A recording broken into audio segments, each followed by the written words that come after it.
मैं विनोद जी आपके पास आना चाहता हूँ इस बात को लेके, क्योंकि गुजरात की राजनीति में क्या हो रहा है, गुजरात में कौन जीत रहा है, इस पे हम अलग से और चर्चा करते रहेंगे।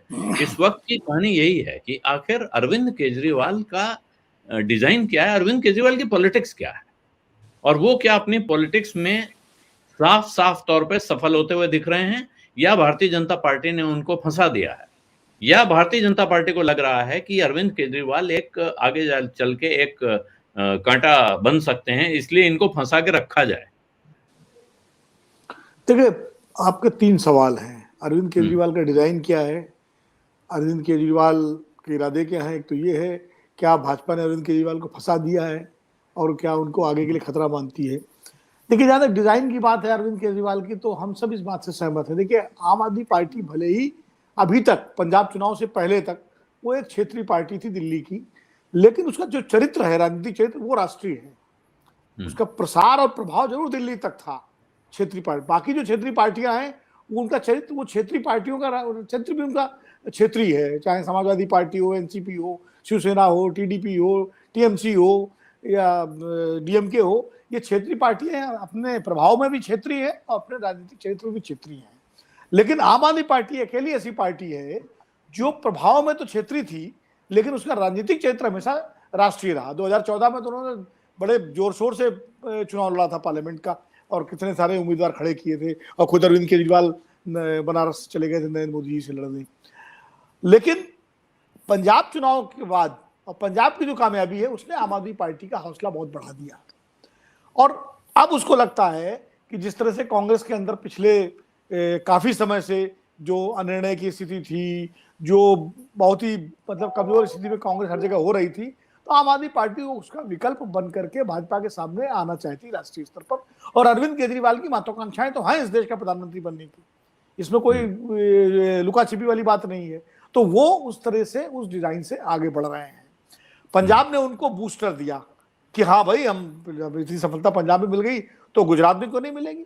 तो शुरू उन्होंने गुजरात और हिमाचल से किया, लेकिन धीरे धीरे उनको लगा कि गुजरात जो है उनको ज्यादा उनको मुफीद लग रहा है, हिमाचल उनको नहीं लगा। और हिमाचल की पूरी यूनिटी बीजेपी में शामिल हो गई, और उसके बाद उन्होंने हिमाचल एक तरह से गिव अप सा कर दिया। जैसे उत्तराखंड के साथ यही हुआ था कि पूरा फोकस उन्होंने पंजाब में लगा दिया था, उत्तराखंड एक तरह से फिर आखिरी चरण में आते आते ढिलाई हो गई थी। तो उसी प्रयोग पर वो चल रहे हैं। जहां तक बीजेपी की बात है, तो बीजेपी जो है पहले बहुत प्रसन्न हुई कि आम आदमी पार्टी के आने से गुजरात में उसको बड़ा फायदा मिल जाएगा, और आम आदमी पार्टी जो भी वोट काटेगी वो कांग्रेस का काटेगी, बीजेपी का वोट नहीं काटेगी। और ये बीजेपी के लिए सही भी है, क्योंकि बीजेपी का जो कोर वोट है, आप दिल्ली में देख लीजिए, दिल्ली में आज भी बीजेपी का कोर वोट जो है, वो चाहे सीटें उसकी 3 आए या 8 आए विधानसभा में, लेकिन उसका कोर वोट हमेशा उतना ही 33-34% जो है वो है उसके पास, वो उससे अलग नहीं हुआ। वही स्थिति बीजेपी की गुजरात में है, जो अभी संदीप भी कह रहे थे, और मैं भी मानता हूं कि बीजेपी का अपना जो वोट है वो उसमें सेंध लगाना बहुत मुश्किल है। लेकिन क्या हुआ, जो मेरी गुजरात से जो खबरें आई, कि आम आदमी पार्टी सूरत की सफलता के बाद पहले तो उसने ट्राइबल बेल्ट और वहां कोशिश की, लेकिन बाद में उसको लगा कि शहरों में घुसना चाहिए। और उसके बाद अहमदाबाद, राजकोट, सूरत, बड़ोदरा जो बीजेपी के गढ़ हैं, जहां से बीजेपी एकदम जीतती है, जैसा कि धीमन भी बता रहे थे कि उन्होंने पूरा सोशल मीडिया कैंपेन और पूरा परसेप्शन बिल्डिंग कर, तो वो उनका इरादा है। उन्हें भी देखिए, अगर अंदर से बातचीत ईमानदारी से करें उनके नेताओं से, तो वो भी मानते हैं कि सरकार उनकी गुजरात में बनना संभव नहीं है। पंजाब का उदाहरण अलग है, पंजाब में उनका ये सेकंड राउंड था चुनाव में। 2017 में भी लग रहा था सरकार बना लेंगे, और बहुत लोग कह रहे थे, लोगों की शर्तें लग गई थी, लोग सट्टा लगा चुके थे, सट्टे में लाखों रुपए हार गए बहुत लोग, हमारे कई जानने वाले 2017 में आम आदमी पार्टी की सरकार बनवाने के चक्कर में, लेकिन नहीं बन पाई, 22 सीट पे अटक गए थे। तो वो इस बार जो सरकार बनी उसके अलग गुजरात से कोई तुलना नहीं है। पंजाब में तो कांग्रेस से मुकाबला था, उस कांग्रेस से जो आपस में ही लड़ रही थी, सिद्धू कैप्टन से, कैप्टन जो है चन्नी से, चन्नी जाखड़ से, जाखड़ उनसे, और आज चारों कहाँ हैं, सिद्धू जेल में, चन्नी जो है विदेश में, और कैप्टन साहब और सुनील जाखड़ भाजपा में, जो कर्णधार थे वहां पर पंजाब में।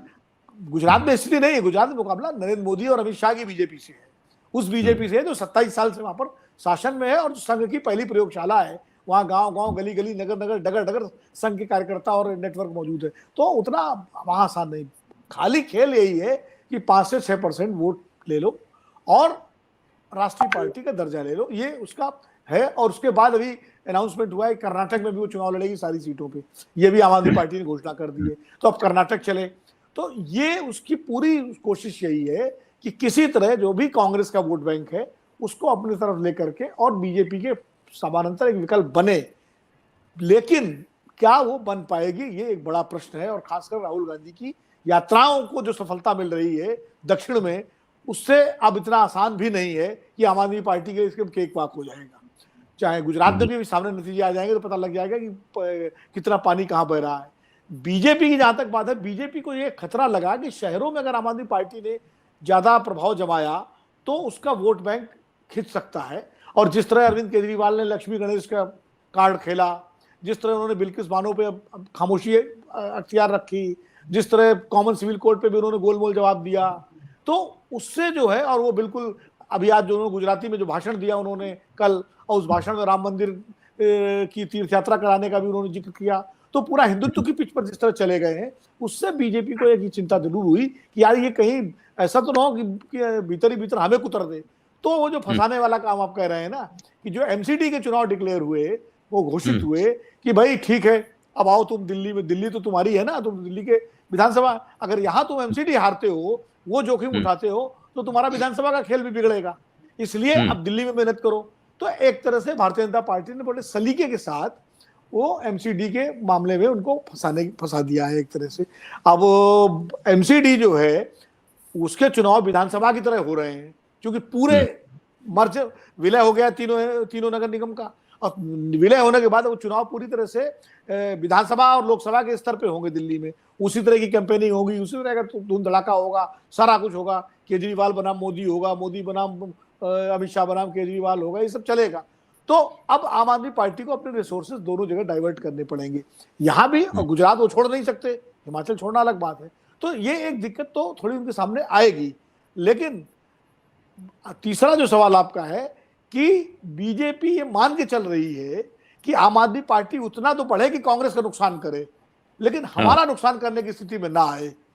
और इसीलिए गुजरात के कुछ हेमंत भाई इसको सही करेंगे अगर मैं कहीं गलत हूं, जब ओवैसी साहब अहमदाबाद गए तो भाजपा के कुछ नेता उनसे मिलने गए ओवैसी से, और उनसे जब पूछा गया तो उन्होंने कहा तो शिष्टाचार में मिलने गए थे। अब शिष्टाचार में आप दिल्ली में तो मिलने जाते नहीं, शिष्टाचार में आप मुंबई में तो मिलने जाते नहीं, हैदराबाद में तो मिलने जाते नहीं शिष्टाचार में, अहमदाबाद में मिलने क्यों गए शिष्टाचार में? क्योंकि वो इसलिए कि केजरीवाल साहब ने जो हिंदुत्व का कार्ड खेला है, उससे खतरा यह है कि जो कांग्रेस का voter, non BJP voter, minority voter जो केजरीवाल की तरफ आकर्षित हो रहा था, कहीं वो लौट करके कांग्रेस के साथ अगर लौट गया तो बीजेपी को 2017 वाली स्थिति न बने। इसके लिए अगर थोड़ा ओवैसी साहब भी जोर लगाएं तो और थोड़ा आनंद आ जाएगा। तो कुल मिला के सारे गेम गुजरात में हो रहे हैं, और आम आदमी पार्टी के सामने इस वक्त दोनों जगह चुनाव लड़ने की मजबूती से एक बड़ी चुनौती तो पेश कर ही दी है बीजेपी ने। सत्य हिंदी का ऐप डाउनलोड करें गूगल प्ले स्टोर पर।